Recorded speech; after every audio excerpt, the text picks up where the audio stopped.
Justice Ketanji Jackson's faulty claim in affirmative action case takes another hit as lawyers clarify. Brief.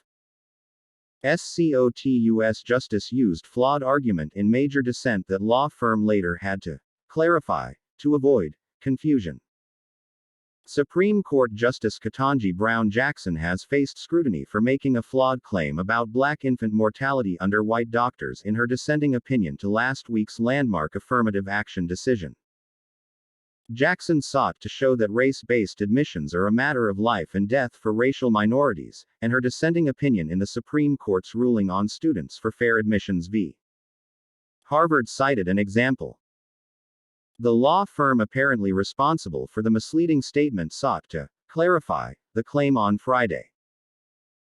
Seeking to show that considering race in admissions was fair and realizes equality, Jackson argued in her dissent that diversity saves lives and is essential for marginalized communities. She asserted that diversity is for the betterment of students and society at large beyond college campuses. For high-risk black newborns, having a black physician more than doubles the likelihood that the baby will live and not die, Jackson wrote as one example. That claim came from an amicus brief filed by lawyers representing an association of medical colleges. The brief stated that for high-risk black newborns, having a black physician is tantamount to a miracle drug. It more than doubles the likelihood that the baby will live, citing as support a 2020 study that examined mortality rates in Florida newborns between 1992 and 2015. In a letter Friday filed to the Supreme Court docket, Norton Rose Fulbright wrote that the argument cited by Jackson in her opinion warrants clarification, and sought to clear up any confusion. The principal cited finding of the study was that the mortality rate for black newborns, as compared to white newborns, decreased by more than half when under the supervision of black physician, the law firm's letter said. In absolute terms, this study found that patient-physician racial concordance led to a reduction in health inequity. However, the letter continued, while survival and mortality may be opposites and decreased mortality generally indicates increased survival, statistically they are not interchangeable. Thus, the statement in the amicus brief warrants clarification. Still, the lawyer added that the study nonetheless supports Jackson's argument in her dissent, expressing regret for any confusion that may have been caused by the statement in its brief. The letter to the Supreme Court added that a more precise summary of the 2020 study's findings would have been to say that having a black physician reduces by more than half the likelihood of death for black newborns as compared to white newborns.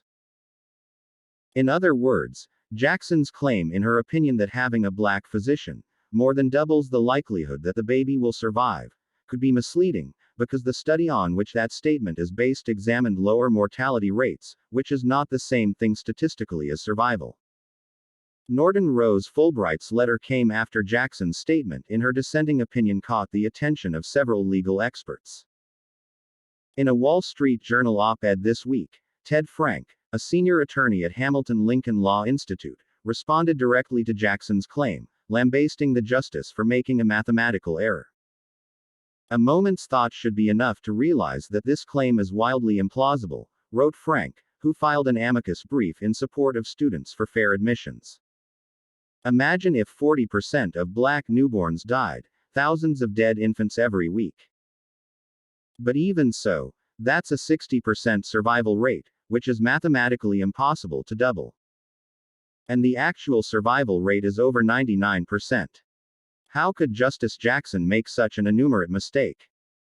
Frank went on to argue that the 2020 study was flawed and didn't match Jackson's claim about black newborns having a significantly higher chance of surviving with a black physician. The study makes no such claims. It examines mortality rates in Florida newborns between 1992 and 2015 and shows a 0.13% to 0.2% improvement in survival rates for black newborns with black pediatricians, though no statistically significant improvement for black obstetricians, Frank wrote. So, we have a Supreme Court justice parroting a mathematically absurd claim coming from an interested party's mischaracterization of a flawed study.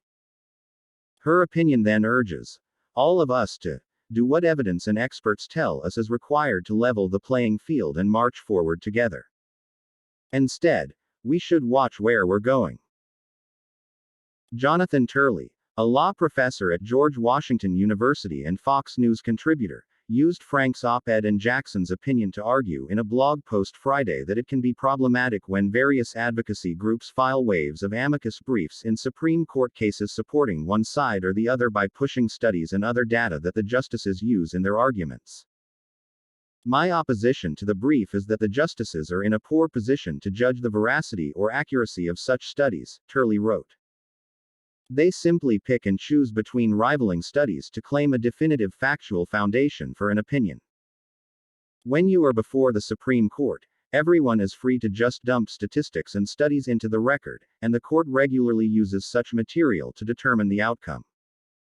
It produces more of a legislative environment for the court as different parties insert data to support their own view of what is a better policy or more serious social problem. There is only a limited ability of parties to challenge such data given limits on time and space in briefing. The result is that major decisions or dissents can be built on highly contested factual assertions. In this case, critics believe that the Jackson argument literally does not add up. The Supreme Court ended affirmative action in a landmark 6-3 decision June 29. The case combined lawsuits brought against Harvard University and the University of North Carolina by the student activist group Students for Fair Admissions, which argued that the school's admissions programs discriminated against Asian applicants in violation of, respectively, Title V of the Civil Rights Act and the Equal Protection Clause of the 14th Amendment. A benefit to a student whose heritage or culture motivated him or her to assume a leadership role or attain a particular goal must be tied to that student's unique ability to contribute to the university, Chief Justice John Roberts wrote in the court's majority opinion.